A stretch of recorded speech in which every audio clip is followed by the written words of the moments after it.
hindi na matatakot ang mga nagkakasakit na pumunta sa private hospital. Good news yan para sa ating lahat, pero dahil ikaw ay DDS, malamang ikaw ay nalulungkot. Dahil yung mga bagay na yan ay hindi nagawa ng iyong tatay. Di ba? Kahit gaano pa kaganda ang proyekto at kahit gaano pa kaganda ang programa ng ating gobyerno ngayon, hindi pa rin yan kinakatuwa ng mga demonyo. Ewan ko ba, bakit sila nagagalit pag mayroong progreso, pag mayroong pagbabago sa ating bansa na mapakinabangan ng ating mga kababayan? Hindi ko alam, bakit sila nalulungkot? Bakit sila nagagalit? Hindi mo malaman kung ano ba yung pinaghuhugutan ng mga animal na to. 'Di ba? Kasi tayo mga Pilipino, matutuwa tayo, lalong-lalo na dito, zero billing, St. Luke's Private Hospital. Oh my God! Tapos ikaw hindi ka masaya? Ano na lang ba? Gaano ba kapait ang buhay nyo na maging malungkot kayo sa mga programa ng ating gobyerno? Programa ng gobyerno natin na mapakinabangan nating lahat at ng mga Pilipino. Diba? So, dapat bang palakpakan ang gobyerno natin ngayon? Dapat ba nating palakpakan ang administrasyon ngayon? Siyempre,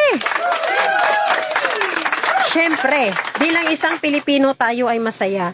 Hindi man tayo ang na-hospital, pero malaking bagay yan, lalong-lalo na sa mga tao, sa mga Pilipino na halos pabalik-balik na ng hospital. Napakalaking bagay yan sa kanila. O kung hindi mo na-appreciate, di, luoy ka. Diba? So, grabe ang lupit talaga. And konting konting share ko lang ito sa inyong mga palangga, no? Ito ay na-experience ko bilang isang ordinaryong Pilipino. Sa lahat ng mga taga Bacolod City dito, alam ko lahat, halos tayo nakapunta na sa Corazon Locsin. Public hospital yan, provincial hospital kung sa atin dito sa Bacolod City. At natuwa talaga ako kasi alam nyo bakit? Nung tatay ko na hospital, nung nakaraan lang, pumunta kami sa Corazon Locsin, doon kami na-admit. At natuwa ako pagpasok. Bakit? Unang-una, napakaganda ng facility nila.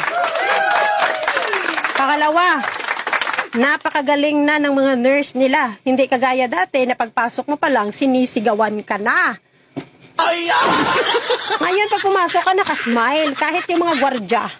Dati, makasimangot yan. Tinanong ko nga yung iba Sabi ko, bakit parang nagbago na dito? Kasi dati, pag nandyan ka, ang tataray, parang tagapagmana sila lahat. Pero ngayon, napakaganda na napag-accommodate nila sa mga pasyente. Dati, pag may pasyente ka, kailangan pang pumila ng matagal bago ka makapasok. Pero ngayon, pagpasok mo, talagang ina-accommodate nila. At, isa pa, may higaan na talaga. Dati lang alam ko, lahat tayo, alam natin to, lalong-lalo na sa mga nakapunta ng Corazon Locsin dyan sa Bacolod, na halos ang mga pasyente dyan nakaupo na lang gid. Pero ngayon, administrasyon ni Pangulong Marcos, ang pagbabago napakaganda. Kahit yung pagpasok mo pa lang sa emergency room nila, napakaganda. Parang private hospital.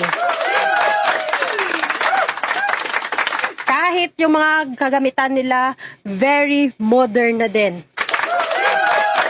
Nagulat nga ako.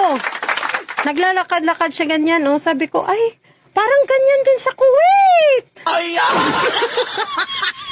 Ganyan talaga yung reaction ko. Sabi ko, ay, may ganito na pala tayo ngayon dito sa Pilipinas. Wow! Talagang napahanga talaga ako lang kasi ang mga pasyente nila is nakahiga lang, tapos mismo na yung nurse ang pumupunta, dala-dala nila yung mga aparatos na gagamitin nila sa mga pasyente nila. Hindi na kailangan dalhin pa para mag-x-ray or dalhin pa nila kung saan-saan or mag-ECG sila or kung ano-ano pa. Sila mismo ang gadalas ng aparato nila pag sila na mismo ang galapit sa mga pasyente. Ang mga pasyente ngayon nakahiga na lang. Nakahiga at nagaantay lang ng mga nurse nila na pupunta at ng doktor. Napakalupit, napakagaling talaga ako'y napahanga talaga ako.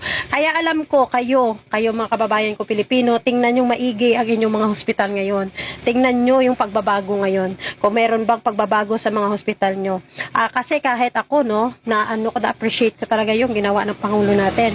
Na-appreciate ko ang ginawa ng gobyerno natin. At deserve nating mga Pilipino ito lahat. So wala po dapat tayong ikagalit sa mga ginagawa ng ating gobyerno. bilang isang Pilipino, hindi naman namin hinihingi or hindi naman hinihingi ng ating Pangulo na magpasalamat kayo sa kanya, pero bilang isang Pilipino, matuto tayong mag-appreciate ng mga bagay na ginagawa din, na in-important din ng ating gobyerno. Tandaan natin, we are Filipino and we deserve better.